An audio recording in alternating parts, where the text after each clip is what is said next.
सदन के भीतर मुख्यमंत्री ने कहा कि मिट्टी में मिला देंगे। किस कानून के तहत तमाम प्रॉपर्टीज को बुलडोज किया गया, मेरा सवाल है जो लोग भी देख रहे हैं। तो जो लाइव इनकाउंटर देखने की उनको बहुत तलब थी वो प्रयागराज में पूरी हो गई कि आज की तारीख में मीडिया ही बता दे रहा है कि अगली किलिंग किसकी होगी। लेकिन जो लोग ताली बजा रहे हैं, जो एनकाउंटर्स पे जश्न मना रहे हैं, न्यूज़ रूम्स पे जश्न मना रहे हैं, दरअसल वह लोकतंत्र की हत्या का जश्न मना रहे हैं। मतलब सोचिए ना, इंतहा है कि किस तरह से आप क्रूएल हो सकते हैं एक समाज के लिए। कौन था वो मीडिया, कौन लोग थे जो लाइव दिखा रहे थे? कायदे से उनसे इंटरोगेशन होना चाहिए कि आपको कैसे पता चला था कि यहाँ पर रूटीन चेकअप के लिए दोनों को लाया जा रहा है।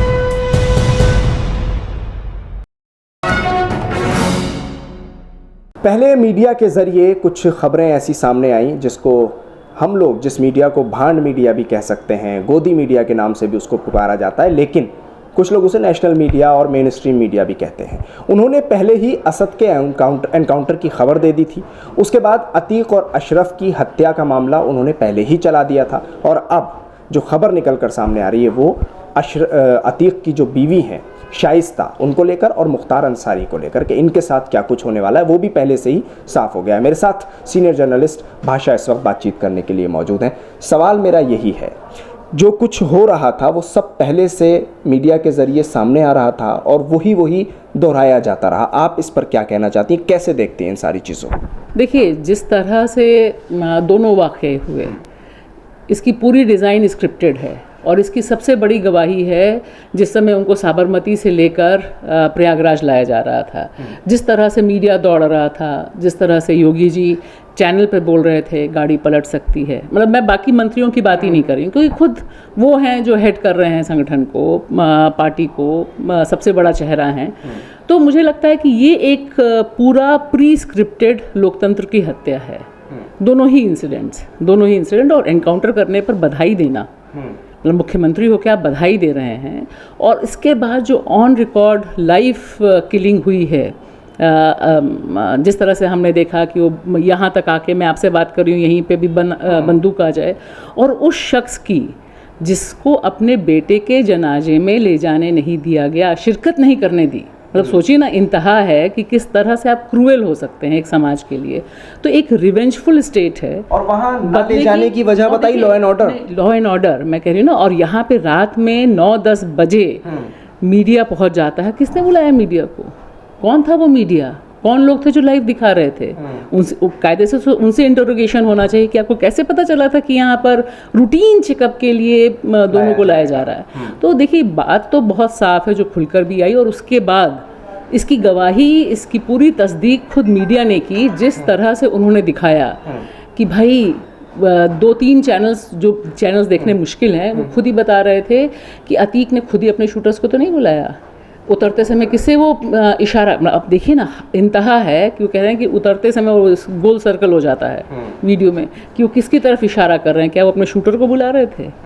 और फिर पाकिस्तान एंगल, हर चैनल जो कॉरपोरेट चैनल है, हर चैनल ने पूरी बेहियाई और बदतमीज़ी के साथ मीडिया की जो बेसिक एथिक्स के हत्या करते हुए पाकिस्तान एंगल दिखाया। जबकि आपका स्टेट कुछ नहीं बोल रहा पाकिस्तान एंगल, लेकिन जो मीडिया है, आप देखिए स्क्रीनशॉट, सब ने 1 to all 3rd नंबर पे पाकिस्तान एंगल है, और हथियारे जय श्री राम के नारे लगाते हुए पकड़े गए। तो ये तो स्क्रिप्ट है, इंटरेस्टिंग स्क्रिप्ट है, जिससे पता चलता है कि लोकतंत्र बुलडोज़र के बाद अब इस तरह की ऑनलाइन ऑन कैमरा किलिंग्स पे उतरेगा। अच्छा भाषा, क्योंकि आप सारी चीज़ें देखती हैं, काफ़ी अनुभव भी है, मुझे ये बताइए, अब शाइस्ता का जो एंगल सामने आया है निकल कर, और कहा जा रहा है कि अतीक तो गया, अब तेरा क्या होगा शाइस्ता, ये न्यूज़ 18 अपनी थंबनेल और अपनी हेडिंग लगा रहा है, और अब मुख्तार अंसारी की बात की जा रही है। तो ये होने क्या वाला है? अब नहीं, ये जिस दिन किलिंग हुई उसी दिन मुख्तार अंसारी के बारे में बातचीत हो रही थी। तो मुझे लगता है कि ये उसी दिन, मैं कह रही हूँ उसी दिन की आप रिपोर्ट्स उठा के देखिए, उसी दिन मुख्तार अंसारी के बारे में बात हो रही थी।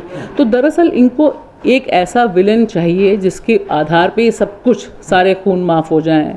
एक दूसरे ढंग के जॉम्बीज़ दूसरा वर्ड है, लेकिन ये जो तमाम लोग पैदा हो रहे हैं, जिन लोग मारने आए उनका बैकग्राउंड आप देखिए, किस बैकग्राउंड से आए हैं लोग। ऑन रिकॉर्ड कह रहे हैं कि हम मशहूर होना चाहते थे, अपना भविष्य सुरक्षित करना चाहते थे, हत्यारे। तो आज जब आप मुझसे बात कर रहे हैं, उसमें माया कोडनानी जी का भी मामला चल रहा है, बाबू बजरंगी का भी मामला चल रहा है गुजरात के सेशन कोर्ट में 2002 में, जिस तरह से किलिंग्स में उनका नाम था, सब कुछ सामने आया था। तो देखिए वहाँ से लेकर 2023 तक 20 साल में भारतीय लोकतंत्र ने जो सफ़र तय किया है, वो सफ़र यह तय किया है कि आज की तारीख में मीडिया ही बता दे रहा है कि अगली किलिंग किसकी होगी, और उस किलिंग के पक्ष में माहौल बना रहा है। सबसे चिंता की बात है मुझे, किलिंग्स योगी जी सारे लोग हैं, लेकिन जो लोग ताली बजा रहे हैं, जो एनकाउंटर्स पे जश्न मना रहे हैं, न्यूज़ रूम्स पे जश्न मना रहे हैं, दरअसल वो लोकतंत्र की हत्या का जश्न मना रहे हैं। मेरा मान वो भी तो बीजेपी के लोग हैं ना, जो जश्न मना रहे हैं, जिन्होंने पटाखे जलाए, जिन्होंने ट्वीट किए, ये सारे लोग तो भारतीय सत्ताधारी पार्टी के सब लोग हैं। नहीं, मुझे ऐसा नहीं लगता है कि सिर्फ वो हैं, उन्होंने जनरल एक बड़े पैमाने पर माइंडसेट चेंज करने का भी काम कर रहे हैं। ब्रॉडर जो टर्म हिंदू है, आप देखिए वहाँ पर एक मैसेज जा रहा है नीचे तक, और योगी जी इसके ज़रिए खुद को प्रधानमंत्री के लिए 2024 और आगे के लिए तैयार कर रहे हैं कि ही इज़ द पर्सन, ये है सच्चा हिंदू हृदय सम्राट, हिंदू हृदय सम्राट। तो ये सारी जो बैटिंग है, ये बैटिंग मैं उस कड़ी में देखती हूँ कि ये सारी तैयारी इसलिए है क्योंकि जो लोग जश्न मना रहे हैं वो ये बता रहे हैं कि नहीं, ऐसा ही लीडर हमें चाहिए, इसी तरह का लीडर चाहिए जो ऑन रिकॉर्ड कहे कि मिट्टी, कहीं और नहीं बोला, सदन के भीतर कहा, ध्यान दीजिए, सदन के भीतर मुख्यमंत्री ने कहा कि मिट्टी में मिला देंगे। किस कानून के तहत तमाम प्रॉपर्टीज़ को बुलडोज़ किया गया, मेरा सवाल है, जो लोग भी देख रहे हैं, एक जगह बताइए कि कहाँ लिखा है कि आप सारी प्रॉपर्टीज़ बुलडोज़ कर देंगे, किस कानून के तहत? सारी ज़मीन जायदाद तो जायज़ ज़मीन जायदाद है ना, कहीं आपने उसको इलीगल डिक्लेयर नहीं किया। तो ये जो एक कबीलाई मानसिकता वाला प्रतिशोध है, रिवेंज है, तो मुझे लगता है कि अब ये मुसलमानों के खिलाफ एक रिवेंज मोड में डाला गया है ताकि बाकी सारे मुद्दे ख़त्म होकर 2024 और उसके आगे की तैयारी होती दिखाई दे रही है। तो ये सिर्फ अतीक पर नहीं रुका, इसके बाद बीवी को भी घेरा गया और उनकी जो बहन है उनको भी टारगेट किया गया, रिश्तेदारों की संपत्ति पर भी बुलडोजर। नहीं, देखिए मैंने कहा ना, ये रुकेगा नहीं। अतीक तो एक उन्होंने बता दिया कि हम क्या कर सकते हैं, और ये सिलसिला जारी रहेगा। और हम अगर आंकड़ों पे जाएं, जब से योगी जी बने हैं 8,500 एनकाउंटर हुए हैं उत्तर प्रदेश में, ठीक है, ये 2021 तक का आंकड़ा है, अगस्त तक का। तो ये बता रहा है कि ये एक पूरा क्रम है, एक स्क्रिप्ट है जो आती है। अतीक कहीं से भी मुद्दा नहीं थे ना, हम सब जानते हैं, कहीं से मुद्दा नहीं थे।